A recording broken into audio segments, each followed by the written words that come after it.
out the two teams to an incredible reception here at Celtic Park. 53,000 capacity crowd, and just listen to the reception for the two teams.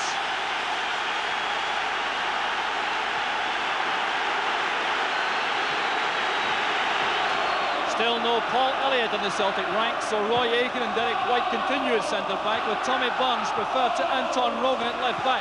And Tommy Coyne is in, to the exclusion of Andy Walker in attack, to partner the new favourite of the Parkhead fans, Jackie Jiganovski. Peter Grant will be looking to celebrate his selection for Andy Roxburgh's World Cup squad for Yugoslavia, with a dominant performance of what will undoubtedly be a highly competitive midfield. And John Hewitt has an early chance to reinforce his reputation as a big occasion player after his transfer 2 weeks ago for a fee of £250,000 from Aberdeen, for whom he scored that European winning goal against Real Madrid in 1983. That Rangers team reveals a pre-match injury smokescreen because Richard Gough plays with a patched up foot injury, but there's no Ali McCoist or Mark Walters. They're on the bench. Graham Soun is sticking with the striking partnership of Drinkle and Johnston, with Brown likely to stiffen the midfield. And a new experience this for England international Trevor Steven, reaching the peak of a very illustrious career. He's Berwick born, and his transfer fee is still to be assessed, but it's sure to be well into 7 figures. And the calming influence for Rangers will be the massively experienced Ray Wilkins, who scored one of the most spectacular Old Firm goals of last season. So the most eagerly anticipated Old Firm match for a long time is started by Celtic. The heavy rainfall this morning making the surface treacherous, I fancy. There's Mike Galloway with his shorn haircut. His usual preparation for big matches. Blustery wind also around Celtic Park, so conditions will be difficult while the teams try to settle. So John Brown takes the throw for Rangers. It will be interesting to see whether Brown plays left back or left midfield. A collision with Galloway, and the decision goes Celtic's way.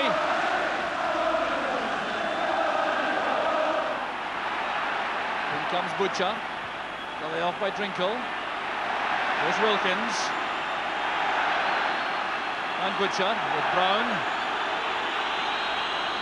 Johnston's return pass. Good play from Rangers. Brown going all the way himself. And good cover once again provided by Tommy Barnes, but that was surging play by John Brown. Brown linking there with Maurice Johnston, striding forward, and then being cut off in the end by Tommy Barnes. Goes Richard Gough. Stephen helps it out. Good play by Hewitt. Holding play up, this is Barnes. Now Paul McStay. Hewitt again. Into McStay. That was great play by Paul McStay. Initiating a superb Celtic attack. In this tight, crowded area, as he takes the return pass from Hewitt. Drives that across the face of the goal. There's no taker coming in at the far post.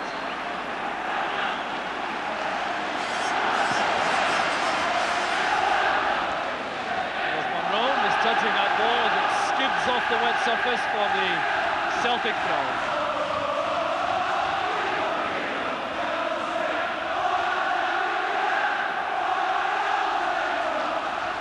Headed by Gough, quite challenging fiercely, and this is McStay once again. Now Morris. This is Grant trying to turn. McStay playing it forward. Here's Mike Galloway. Taking on Brown, heading for the byline. There's Trevor Steven with the clearance. Morris heading it down. The next day, back it goes to Aitken. Hewitt trying to go inside. Trevor Steven keeping his head. Laying it back to Ginsberg in goal.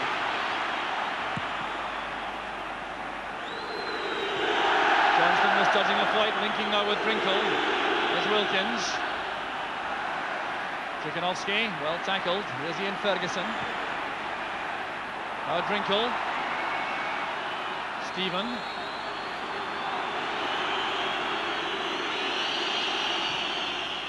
Eddie Stevens to Johnston. Back it goes to Ferguson. Here's Stuart Monroe. Looking for Drinkle in the box. Challenged well by Bonds. It came off Tommy Bonds. Rangers have the corner kick. And this has been a very impressive opening to the match. We've seen some great football already in the match. There's Stuart Munro flighting that across, looking for Drinkle. It came off the head of Bonds. John Brown in the box. Trevor Stephen with the outswinger. Butcher waits. There's Butcher! Butcher for Rangers! 5 minutes gone! A dream start for Rangers! The presence, the physique, the heading ability of Terry Butcher exemplified with that tremendous effort. The power beat Pat Bonner, and Rangers get their opening league goal of the season. Graham Souness looking agitated in the director's box with Walter Smith on the two-way radio. What a start to the match. Well, Rangers could scarcely believe they could get off to such a good start in this incredible cauldron. Butcher leading by example with that supreme header. Back it goes to White. Calm piece of play by the youngster at the back, still only 20 years old. That sets up Trekidowski. Caught by Ginsberg. It's a free kick at the edge of the box. The Celtic players looking for a penalty kick. The referee says no. Here it is again. Trekidowski going for the ball there. Caught right at the edge of the box. And that appears to indicate the referee was right with his decision. Right on the 18-yard line. And Bonnie Ginsberg will be booked, I'm sure, for his involvement in that incident. And Celtic have a free kick right at the edge of the box. Well, the Rangers defence certainly caught out here with that magnificent pass from Tommy Bonds, opening them up, allowing Trekidowski to beat the offside trap, and there was the foul by Ginsberg. Well, Rangers very fortunate indeed to have that free kick given right at the edge of the box. Touch and goal. The penalty kick. A great opportunity nevertheless for Celtic. Ginsberg on the line, a five-man Rangers wall lined up. Ginsberg trying to organise it. Well, Chris Morris isn't involved, that's something of a surprise. There's McStay now with a flighted chip shot. Well, Bonnie Ginsberg will undoubtedly consider that good value, I reckon. Saving what might well have been a goal with that foul on Trekidowski, and then the free kick. Touch sideways to McStay, whose shot goes over. There goes Munro testing the pace of Morris. Morris not found lacking in that department. Carries through to Stevens. Bit of pushing there in the middle of the field by Ian Ferguson, picked up by the referee, so Celtic have a free kick.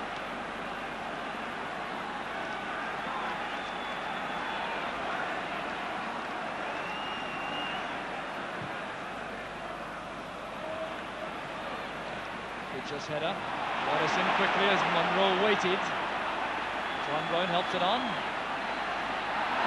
Right inside by Grant. There's Coyne. Now Trekidowski easing himself away from Butcher. This is Hewitt. Nearly ball to the far post. John Brown is there for Rangers. Looking very calm, and he turned it away for the corner. Good build-up again though from Celtic. White goes forward, as does Roy Aiken. Pressure on Bonnie Ginsberg, and the Rangers go. Here's Hewitt with the in-swinger. Near post ball. Breaks in off Trekidowski. Trekidowski's goal. The header by Tommy Coyne in the initial one. There's the corner kick. In came Coyne. It came off the post. Broke off Trekidowski, and Celtic are back on level terms. 19 minutes of the first half gone. Billy McNeil still looks very stern in the director's box. But Trekidowski picks up another goal for Celtic, his third competitive goal for the club.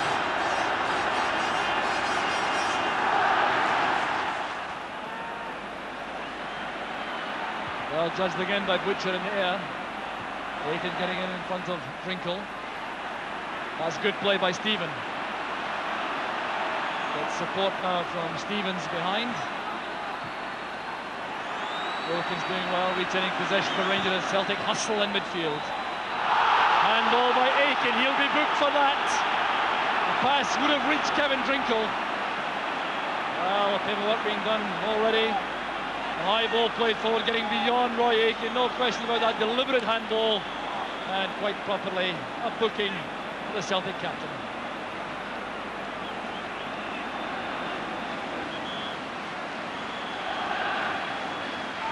Butcher's gone forward, three in the wall, Coyne, Hewitt and McStay. Ray Wilkins is controlling things for Rangers. Up goes Drinkle! And dreadful cover among the Celtic defenders. That could so easily have been Rangers' second. Pat Bonner is furious with his defenders. Now just look at the space Kevin Drinkle has here. Unchallenged as he jumped for that. Hewitt through the middle, too far ahead of Tchaikovsky. Ginsberg taking control for Rangers. See Tchaikovsky trying to force him on his left foot. Oh, good play by Tchaikovsky. Effectively winning possession back with Ginsberg making the error with the kick out. There's Galloway striding forward. Brown is there, biding his time for the challenge.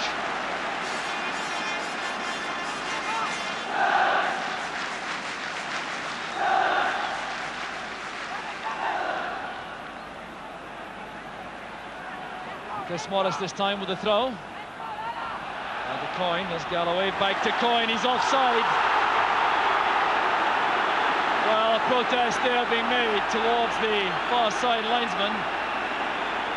Chris Morris in particular becoming a bit upset. Tommy Coyne also having a word.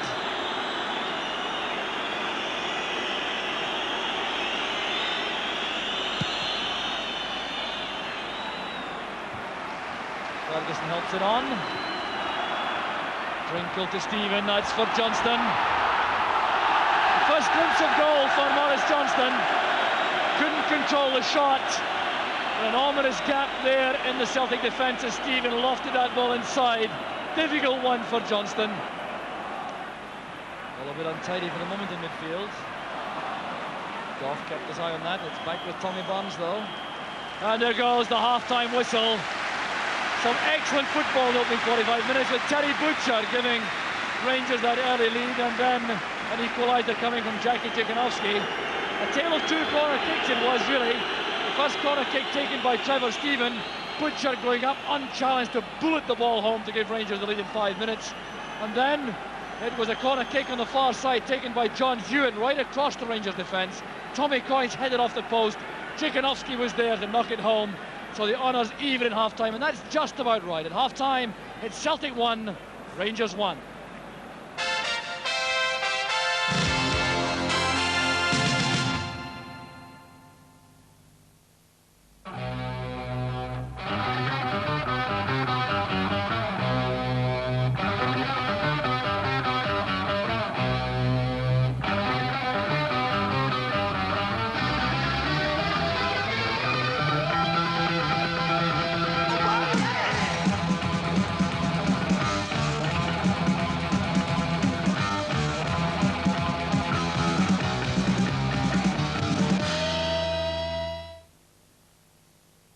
It's free. Yes, this fabulous Cup Ball chart is free with a daily record. With free stickers to collect, everyone will love them. It's fun, it's free, get it. Real Scots read the record. Right now at John Menzies, we've got 101 goals of the season, 1988-89, featuring great action from all three Scottish League divisions.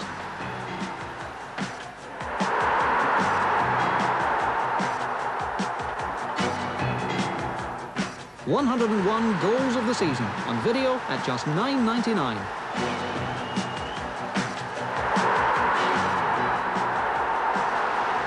John Menzies, we've got it.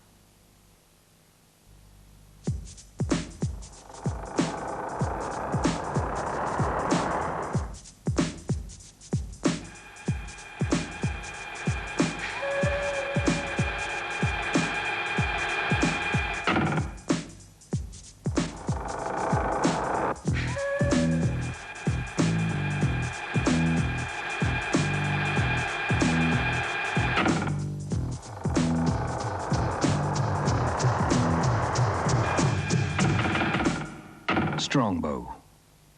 Nothing else quite hits the mark.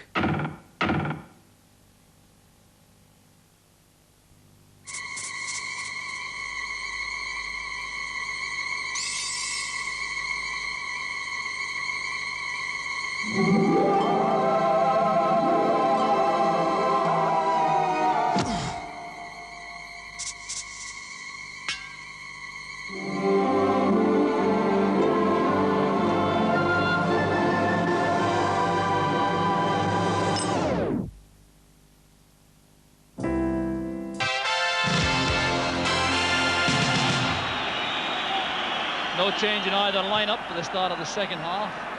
Rangers get the match back underway, and they have a very illustrious pair of substitutes, Rangers, with Mark Walters and Ali McCoist in reserve. Celtic have McCoist and Ian Durrant beside him, with Chris Woods. Mark Walters also in the back. And Celtic have Anton Rogan and Andy Walker. There they are, warming up. They're available to come on, so some top-class substitutes available for both sides.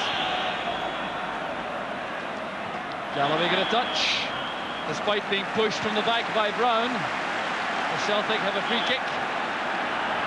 And an opportunity again to pressurise the Rangers' rear guard and to bring some worries to Bonnie Ginsberg and the Rangers goal.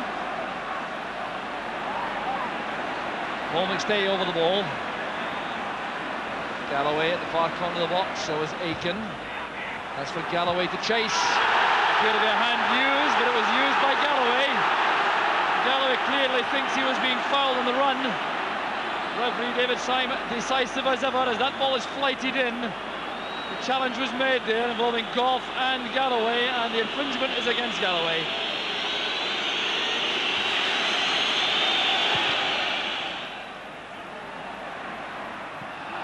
Neither Aiken nor Drinkle made that. Morris with the clearance.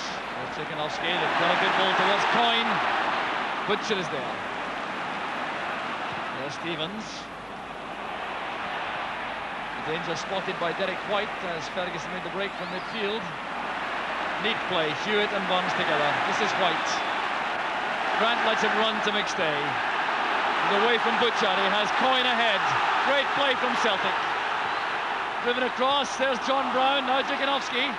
Setting it up for Hewitt. And a brilliant save from Ginsberg. Well, that will do his conference the world of good. This was superb goalkeeping. Paul McStay at the heart of it again, setting it up for Coyne. Plays this across. John Brown intercepts. Tchaikovsky sets it into the path of Hewitt. Now look at this save from Ginsberg at full stretch.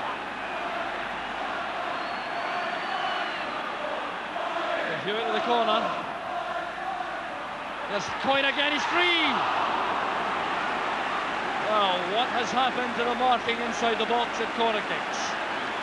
Tommy Coyne hangs his head, left alone again, and couldn't find the target. And now there's going to be a change made by Rangers. It's Kevin Drinkle, who's been deemed to have done enough. He goes off, and what a replacement this is. The Scotland centre forward, Ali McCoist, coming on to link up with Maurice Johnston in the international partnership. Ali McCoist, something of a specialist in scoring goals against Celtic. He's certainly given plenty of time to make an impact. There's Gary Stevens. There's McCoist. Well, quite typical, his first touch, a shot at goal. Off with a header. McStay picks up the loose ball in the middle of the field. Here's John Hewitt. Now Tchaikovsky. Back it goes to Hewitt. And Rowe made the challenge. It allows Ferguson to pick it up. That's for Johnston. He's onside. A great chance for Rangers. Brilliant play from Maurice Johnston. Applauded by the Rangers fans as well he might. Well, striking his best. Look at the control here, bringing that down in a flash, sending the ball wide of Pat Bonner, but also wide of the target.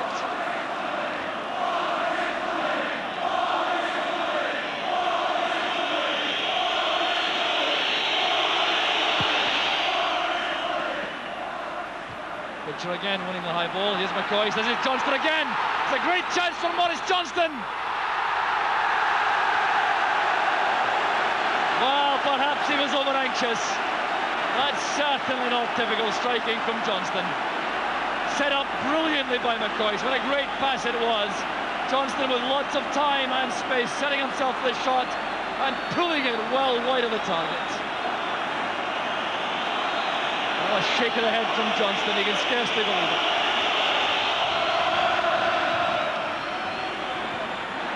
Followed there by Grant. Down goes Dzikanowski. A dive indicated by the referee.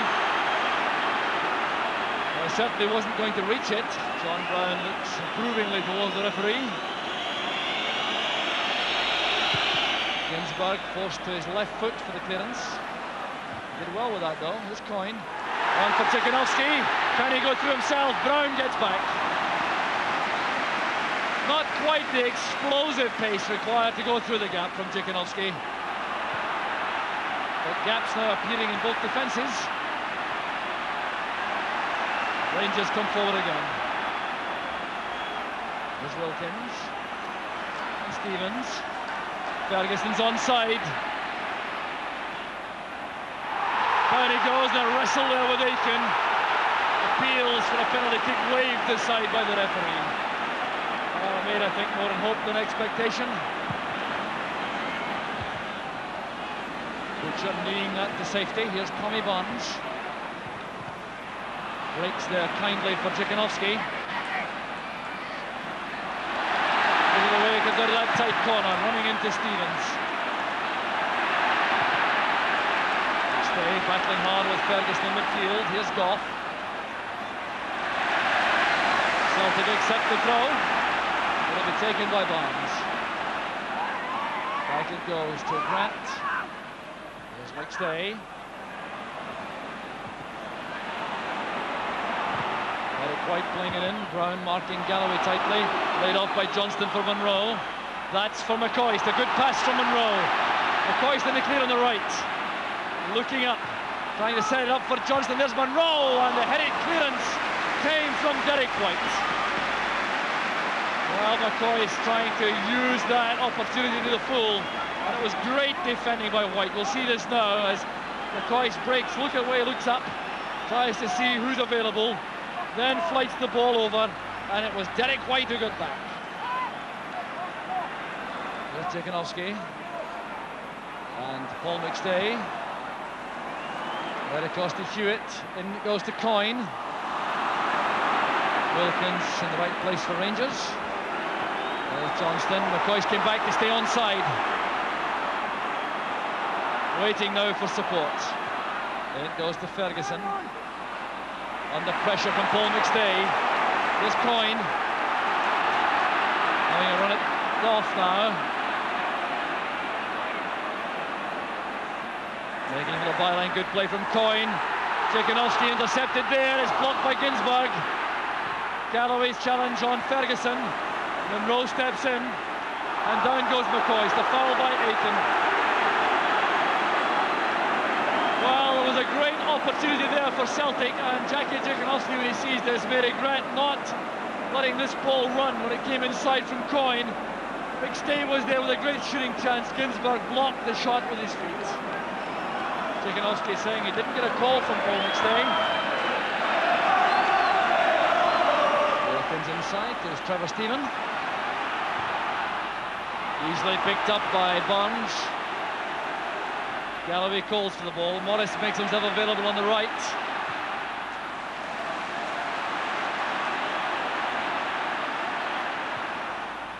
Dzikanowski, great play. Cleared off the line by Goff. Helped on its way by Brown. That'll be a corner kick. Richard Goff, the hero for Rangers. Played across there to Dzikanowski. Look at the way he's away from Butcher. Played it beyond Ginsberg, and Goff was there. Richard Goff clearly now in a lot of pain with that foot injury, but sticking with the task. With 2 minutes left as John Hewitt takes the corner kick for Celtic. Up goes Butcher. Grant going on with Monroe. Butcher again. Here's Barnes. Hooking the ball across to this near side, looking for Hewitt. That may well go for a Rangers throw. And there goes the final whistle. Referee David Syme allowing no time for stoppages. Honours finishing even. Jackie Jiganovski's equaliser after Terry Butcher's opener. And the first Old Firm match of the season ends in a draw. And I have the distinct impression that neither sets of players or sets of fans are too unhappy about that. The two captains, gentlemen, any real complaints about the result, Terry? Well, obviously, towards the end of the game, we had a couple of good chances, but Celtic had a couple of good chances in the first half as well. So, in the end, the draw was a good result. We're happy to come away with a point and a goal. So, at least we've got 1 point more than we had this morning. And the goal more than you had this morning too. Is that what you're saying? Yeah, I'm now the club's leading league goal scorer. So it's probably one and only time. But, Hope it stays that way, yeah. Hope it stays that way. Yeah. Right, the question is, where were you all when Terry scored the opener? It's something we talked about as we were watching this big man at corner kicks. It's a bad goal from our point of view, as probably as their goal, or our goal from their point of view, came from a corner as well. It's a home match for us. We're looking to win the game, but I think at the end of the day, a draw was a fair result. Was there anything special about this particular Old Firm game in the build-up, because there was so much hype, so much media attention? Did it make any difference to the players out there in the field? Well, I think it took the pressure away from the other players who played in the games before. All the focus of attention was on Morris, and I thought Morris handled it very, very well. It's been unfortunate that they didn't score a goal. I think if he had scored a goal, then the police presence here might have been troubled a little bit. But all credit to Morris, and it did help us. I mean, it helped me personally as well, though. We were all going through a traumatic time at the hands of the press and you boys about not getting any points and any goals, but it took the pressure off us considerably, yes. Anything about playing against Morris in the Rangers jersey that was different for you, Roy? Not necessarily. We were obviously disappointed that Morris didn't come to us, but that's in the past now, and it doesn't matter who we're playing against, whether it be Morris Johnson, Alan McCoy, Kevin Rinkle. It's up to us to go out and combat that threat, and I didn't find any particular pressure put on us. As I say, we were the home team and we were expected to win the match, but it's a team effort. It's not about individuals. It's good to have good individual players playing, but it's all about what the team does. Now, Terry, it has been a bad start for Rangers, and could this be the turning point for you think, the performance today? Well, I hope so. I think we're on the run now. We've got 1 point more than we had this morning. But we've got the quarterfinals of the Skull Cup coming up against Hamilton away on Wednesday. And then there's a break for international, and then we've got Aberdeen at home, so we've got another hard game there. But the confidence is there from the lads today. I think it sometimes takes a big pressure game and a big game like the Old Firm match. So it's like get us going. I think we're like sleeping a little bit and dwelling on last year's past achievements. So it was a rude awakening for us, and it was a perfect game today for us to get out of the doldrums and out of our sleepiness and to get going, because it had to be a good team performance to get a result here. Well, talking points are plenty, and a great match watched by Davy Provan. Davy, you've played in Old Firm games, you know Morris Johnston well. Could he really cope with that pressure? Well, I've played with him for a few seasons, Jock, and I've never known anything to worry him, either on or off the pitch. And I spoke to him at Capello on Wednesday night after the game at Morton, and he said he was looking forward to the game. He didn't know quite what to expect, but he was looking forward to it. But I think the chances he had yesterday told their own story. Yes, but the opening to the game, would it not unnerve really any player, no matter how confident, how experienced? Well, I think it was very much a case of him going into the unknown, Jock. Obviously, there are special pressures in that game, but given the circumstances of the abortive transfer to Celtic, obviously there were very special pressures on him yesterday. Well, you made the point it did appear to affect his performance, at least in the finishing sense. Now, there were one or two good chances he didn't manage to take. Well, that was a half chance there. At the time, I thought it was a better chance, but I'll give him the benefit of the doubt there. This is possibly his best chance, Jock, but I think you have to give Pat Bonner credit for coming out very quick and narrowing the angle for him. This one came just too quickly, I think, on the heels of the other chance, and possibly his head was down at that time, and it possibly came at the wrong time, that chance. Well, now this is all over, this Old Firm game, do you think he'll do the business for Rangers over the period? Morris Johnson is the best in the business, Jock, there's no doubt about that, and having got over the biggest hurdle yesterday, I think he'll relax now, and he will score a lot of goals for Rangers. Well, a man that the Celtic fans hope will score a lot of goals for them, play the other side of the field, the Jackie Jiganovski. How has he impressed you since he came to Celtic Park?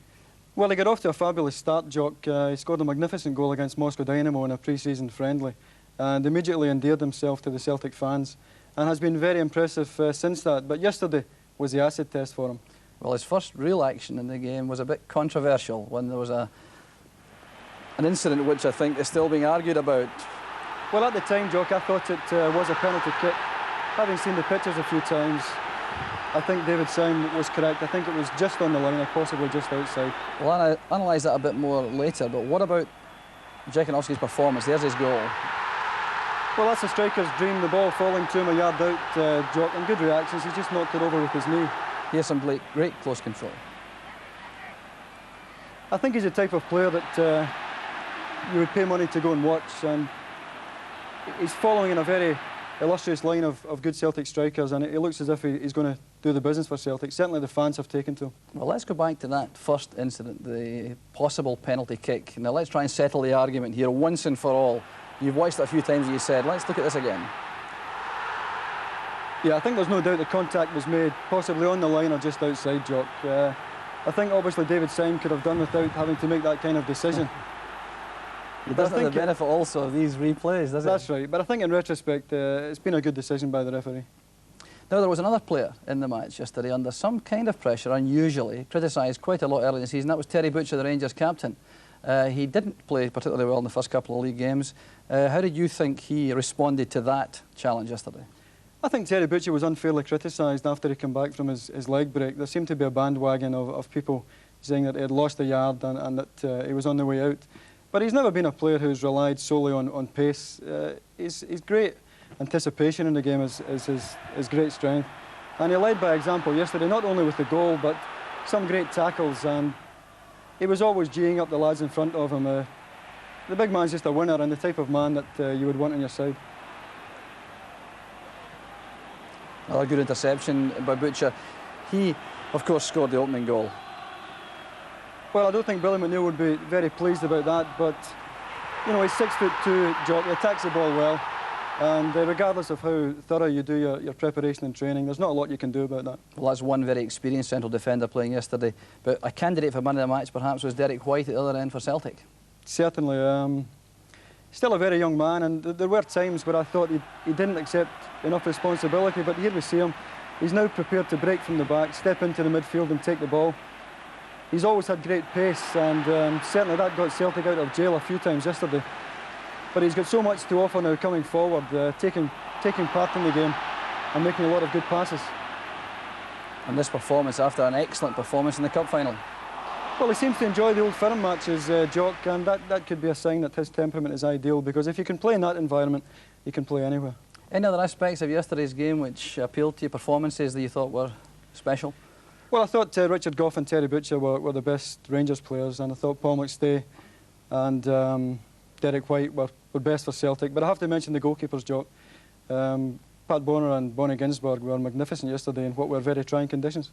So Bonnie Ginsberg certainly answering a few critics with that great save from John Hewitt in the second half. Great performance. Another goalkeeper who was under pressure, but he answered all the questions yesterday. Davey, thanks very much. Enjoyed the game. Analysis of yesterday's Old Firm match there from Davy Provan and Jock Brown.